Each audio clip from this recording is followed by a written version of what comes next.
Welcome, everybody, to today's Building My Legacy podcast. I have with me today Karl Lashkari.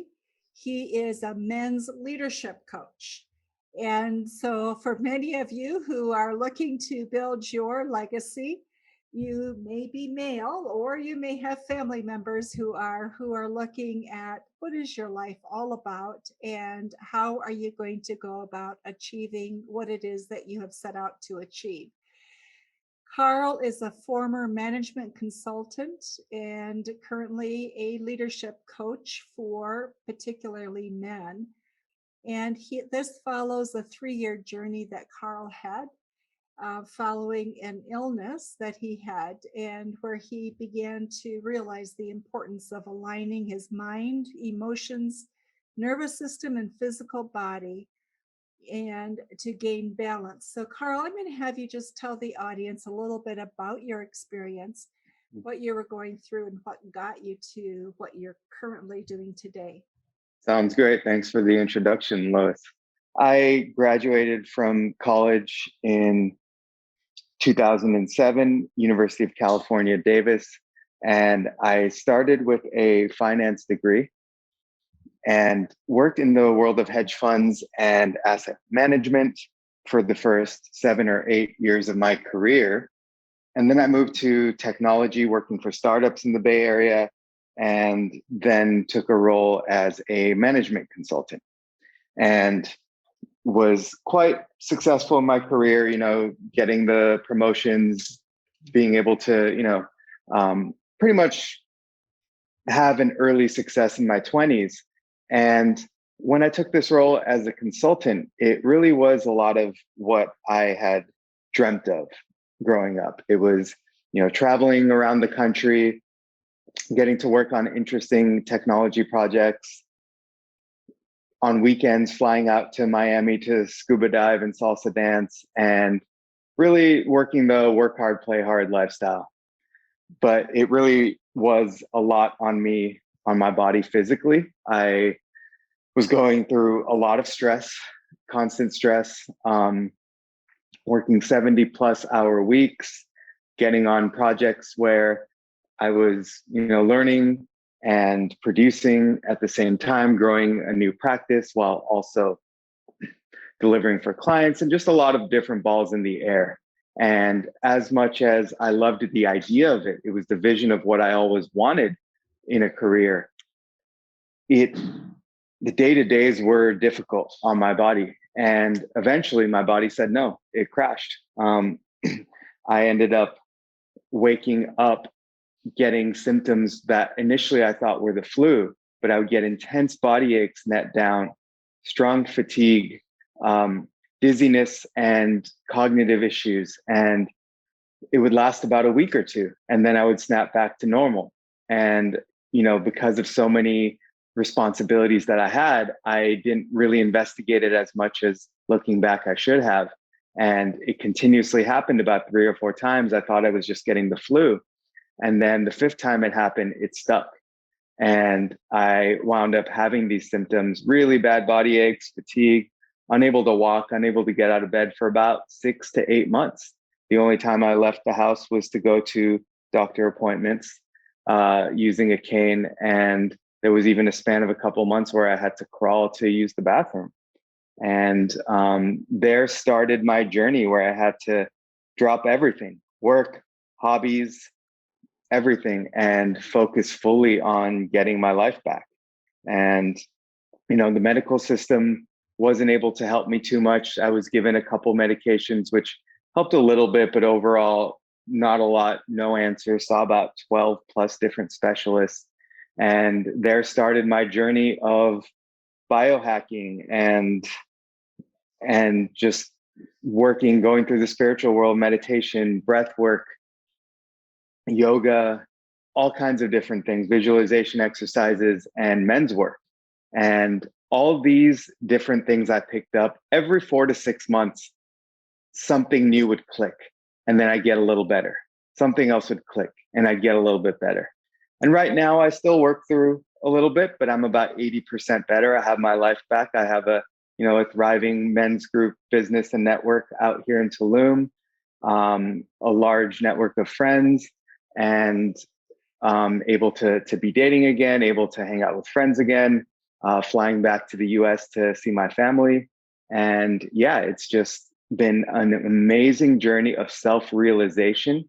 And in the process of healing, I've just been so much aligned with who I am as a person, been aligned with my purpose, been aligned with my heart, my emotions, and really am able to now be in a place where I can speak my truth, set my boundaries, and lead from a place of intrinsic knowing and intrinsic motivation, as opposed to being impacted by the outside world. So, Karl, what were the things that began to turn your world around specifically? Mindset, meditation, yes, many people do those things, but what was it about them that really began to shift you?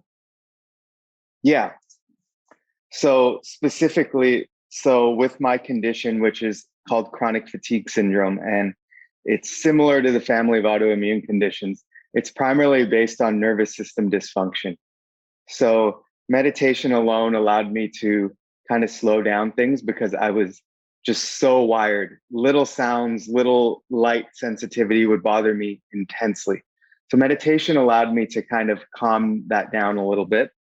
Breath work was one of the biggest first steps in terms of being able to send oxygen to my extremities because I was unable to walk at that point.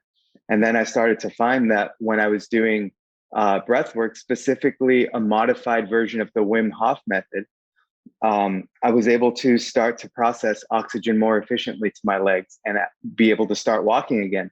And it also helped reduce the pain levels. Another thing I've found to be very, very useful is heart coherence work. And that's opening up the heart and increasing the energy in the heart and turning those dull ways of being to more vibrant, charismatic ways of being, turning those negative thoughts to more positive thoughts.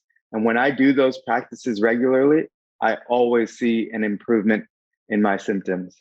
Outside of that, done plenty of things such as float tanks and Epsom salt baths and saunas, and all of that has been useful as well. But in terms of those are more of a short-term fix. In terms of the longer-term growth, I'd say breath work, heart coherence work, meditation, and emotional expression through men's work have been key. So, Karl, you right now are building a community or communities, I should say, for Hmm. men. Tell tell the audience a little bit about what it is you're trying to build and what your mission is relative to that. Yes. So men's work has been instrumental in my recovery.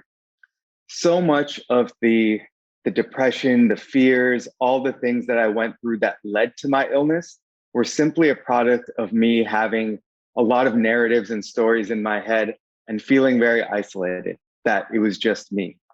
And the one thing that men's work really, really did for me is it presenced me to the fact that we all have stuff going on and we all have things we're working through with our thoughts, with our emotions, with maybe not being exactly where we want to be in our life, whether it's something in our relationship or in business or whatever it be, health wise. And to be able to walk into a container of 30 to 40 men who are all there to see you, to feel you, to earnestly grow. They're there for their personal development. They're there to be a better version of themselves so they can be stronger leaders in the world, and they can, support you and you support them, and they can sharpen you and you sharpen them. That was instrumental for me. So what I've done is I've created a men's work network right now here in Tulum, where my business partner and I have a community of about 200 men, and we have 30 to 40 people show up once a week. And we just go deep into the issues of how can we show up better as men to be stronger leaders, to create the world that we want, right? To create a more united world, to create a more thriving world for the collective. And, sow all these divisions that are present in our society and within our lives and within ourselves. So it's really about showing up powerfully, but with heart. And we, like I mentioned, we have this community in Tulum, and we'll actually be building another community in Medellin, Colombia in the next few months, and looking to build communities all over the world. And the intention is, there's a lot of people who know how to make money, right? There's a lot of people who know how to have success. That's the easy part. But can we have success while creating real world impact that make people's lives better, the larger collectives better? Can we follow our true intrinsic motivation and our hearts essentially to create beyond our limitations, to build businesses, to build organizations that are beyond what the structure has told us is possible and not possible, but truly following ourselves, our true purpose and our internal motivations to create in the world. And that's what we're building here. Is we're building a band of powerful, emotionally intelligent men who are looking to make this world, create in this world in a way that reflects who they are as a human and as a man. So, Karl, why Mexico and India as your beginning places to build community? Yeah, so the other place was actually Colombia. But the reason why is because there are a lot of movers and shakers in these places. Right now, a lot of the world is slowed down or shut down.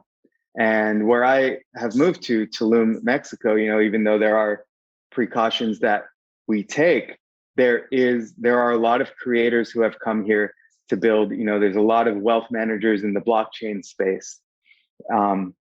There's a lot of technology developers who are out here who've decided to get away from, the States now that so many jobs are remote. And I'm looking to be at locations where people who are deciding to move past the fears and move past the limitations and work together to create in this time where there's a lot of people who are on pause. Those are locations I want to be at. And Tulum, Mexico is booming in terms of business growth and creation, and Medellin, Colombia is as well. So those are unusual places, and so it's interesting to hear that that's what you've chosen. You talk about leadership being an interstate. You want to talk a little bit about that? What does that mean to you? Absolutely. To me, I was always taught that leadership was some sort of model, some sort of Venn diagram, bullets of how you should show up. But leadership to me is a very human trait. It is, how can you show up calmly, presently, powerfully, decisively for the people that follow you, and also show up with empathy, with care, with emotional intelligence, with compassion. And leadership is, in my definition, leading initiatives that help the greater good, that help the collective feel better, allowing others who maybe don't quite have the skill or power or motivation or intention or whatever it is to relax into your leadership and trust into leadership. And to me, being a trustworthy individual, being a powerful individual requires to be very in touch with oneself. If you're constantly battling the baggage from your past, emotional baggage that has come up from past relationships or upbringing, if you're constantly battling the thoughts that are coming up in your mind that tell you why you can't do something, why you're not good enough, if you're constantly battling living your life based on other people's terms and seeking approval and taking action based on what other people demand of you, that's not leadership. Leadership is being true to yourself, being present, being grounded, being powerful and decisive, knowing what really motivates you and knowing what makes your heart pain, and having alignment with your brainwave states so you don't get distracted and mind wandering, having alignment with your heart coherence so you're connected to your feeling sets, having alignment with your nervous system so you're not getting thrown around by stress, but actually able to stand grounded throughout stressful situations. That's the inner state that I speak of. It's really being able to be very connected and aligned with yourself, both on a physiological level. I mentioned brainwave states, nervous system, heart coherence, so you can bring a more calm, grounded presence, but also on more of a level of knowing who you are in the world and continuously speaking, thinking, feeling, and acting based on that truth of who you are. So leadership can be, from your perspective, both in a sense good as well as divisive. Talk a little bit about that and why that is based on your experience. Yeah. So from my experience, what I've seen is you have a lot of leaders who are exercising their power based off of being something that someone else wants them to be. So say, for example, you're an executive, you're a CXO, whatever it is, CEO, COO, CTO at a company, and you firmly believe that you want your team to have the freedom to create on a project, and someone above you or someone beside you says, no, that's not the case. We have to hit these revenue goals. We have to hit these cost goals. And it doesn't matter, anything else. We have to cut costs, even if it means we cut some of your talented employees, or even if it means we hold back our innovation initiatives. And to me, that's not leadership. And you see a lot of that in the corporate world. You see a lot of companies who everybody is sharing the same message. Everyone is falling in line with the same message. And you're seeing a lot of these quote unquote leaders, especially when these goals are financial goals, when they're revenue goals or cost goals, you see them leading through fear. You see them not really caring about people's health, not really caring about people's family situations, but solely focused on, are you staying up till 10 or midnight to get what you need to get done? Because that's all that matters. There's a promotion coming up. If you want it, do everything you need to do, kill yourself to do it. And this old school fear-driven leadership, that needs to go, because there are so many lifestyle related illnesses that are coming up these days. There's just so much competition, and there's always more we can do. So there's that fear-driven leadership. And the leadership which I'm speaking to, that we're creating in the world, is inspirational leadership. It's getting everybody to be so aligned with the company message by having a strong culture, by having empathy and compassion for people's lives, and truly wanting to elevate everybody and listen to their ideas and their creativity and their innovation. And when you have an entire company who feels like they're empowered, who feels like they're inspired to tap into their creativity, to have their true self impacted on what the brand looks like, that's when you get inspirational leadership. That's when people actually want to put in the extra hours, and it doesn't affect their health because they feel empowered and they feel taken care of. And that's the leadership which we're building more of in the world. So the reality is, you don't have a business unless you make revenue, or you hit your revenue goals. You've got to have a profit.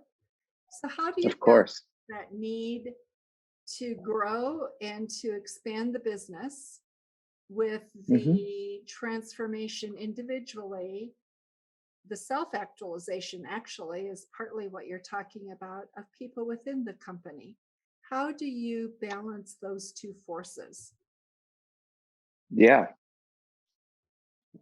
So what I'm not speaking to is I'm not telling business leaders to give up on their revenue goals. I'm not telling business leaders to say, okay, just make less money and make everyone happy. I'm speaking to the win-win of having both by just doing it a different way. Have we truly explored the way of training our managers, training our executives to be so self-realized that they can tap into their power, but their emotional intelligence as well, to get the best out of their workforce, to have a positive cultivation of extracting the most out of their workforce? It's easy to threaten. It's easy to set unrealistic goals and say, hell or high water, get it done. It's do or die for you. That's just easy to do, right? That's where we tap into our reactivity. That's where we tap into our desperation and our fears to just say, get it done. You have to get it done. I don't care how you get it done. But what about if we train our executives and our leadership teams to have the emotional intelligence and the wherewithal and the calm to be able to actually guide their workforce to extract the most out of them so they are driving revenue? So you have everybody at 100% who are excited and motivated and tapped into their creative states and empowered to grow revenue for the company. So we're not talking about sacrificing revenue. What we're talking about is doing the inner work to be able to lead in a different way that will actually bring in more revenue because you're maximizing your workforce. The challenge is it's not easy to drop into these states. It's easy to blame, deflect, and project. It's not easy to be a conduit for your team. I mean, what is a leader at the end of the day? A leader is a facilitator, right? A leader facilitates and gets the most out of the people who follow them. So how can we be leaders who get the most out of people we follow them rather than actually getting people to operate below their potential by not inspiring them? So do you have a process you walk people through to be able to achieve this? Yeah, I do. So I have a program which our next round is launching on May 3rd, and it's called Elevate. And basically, it's around elevating your inner state so you can be that calm, charismatic leader. And the process is really to simplify it in 4 steps. The first is clearing the emotional blockages, the stuck emotions, the traumas, the things that make us react when we don't know we're going to react, the things that make us paralyzed when maybe we want to be motivated, but we realize we're lethargic. It's all these stored emotions that come from past experiences that most people, and especially men, do not express and hence do not release. So it's releasing a lot of the stuck emotions that cause us to paralyze, that cause us to act from an incongruent place. The second step is to think beyond our limitations. And I have a process of several exercises to get us to really realize what thoughts are real thoughts, intentional thoughts. What thoughts are unintentional thoughts? What thoughts are just our mind wandering because our mind is just another sensory organ. It churns out 50 to 80,000 thoughts a day. So being able to think beyond the limitations of our thoughts and connect with our goals, connect with our purpose, and create space for thoughts that align with our best self. The third piece is getting our body rhythms back in order. That's getting our brainwave states out of the beta, which is the overstressed state, to more of an alpha state where creativity and calm is. Getting our nervous system more in the parasympathetic nervous system, which is our rest and digest part of our nervous system. So realigning our body rhythms to get out of that overly burnt out, overly stressed mode that most people in leadership positions are in, and getting back to a place of calm neutrality. And then the fourth and final step is elevating the emotional state through what I call heart coherence work. And that's bringing more positivity, joy, excitement naturally in our bodies. And this is through training our inner bodies from getting away from the fear-based, negative, stoic way of being to a more charismatic, optimistic way of being. And this is a 12-week process, which includes, education, the science behind all of these process. I went deep into the neuroscience when I was recovering from my healing process. And then daily practice is the key. We're not talking about just another information dump. This is about training our nervous system, training our emotional center so we can show up as more of our true self and unwire all of those things, the patterns, the limiting beliefs, and the emotions that we've picked up over the years.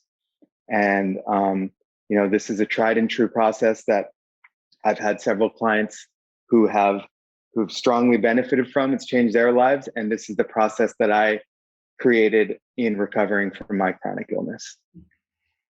So do you have any data that shows the impact on companies when people return back to their companies, or how do you explain results when you talk about this to potential clients? Yes.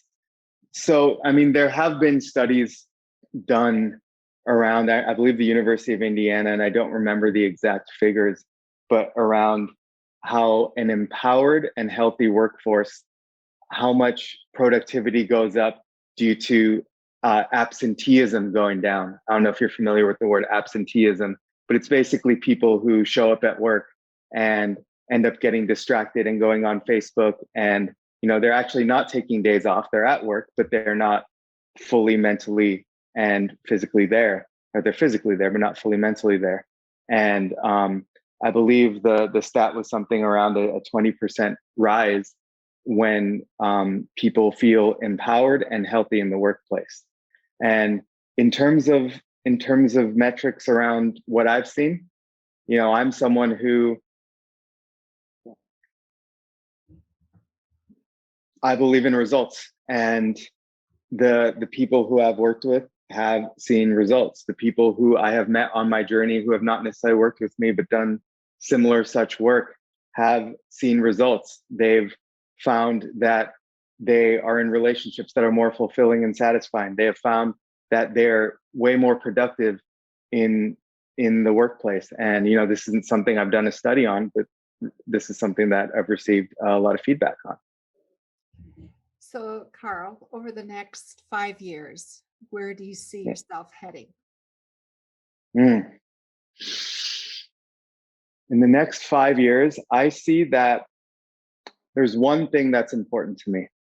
And, this goes back to the men's work piece. The reason why I'm focusing on doing this for men, even though it would apply for everybody, is because men tend to, when men suffer, they suffer in isolation.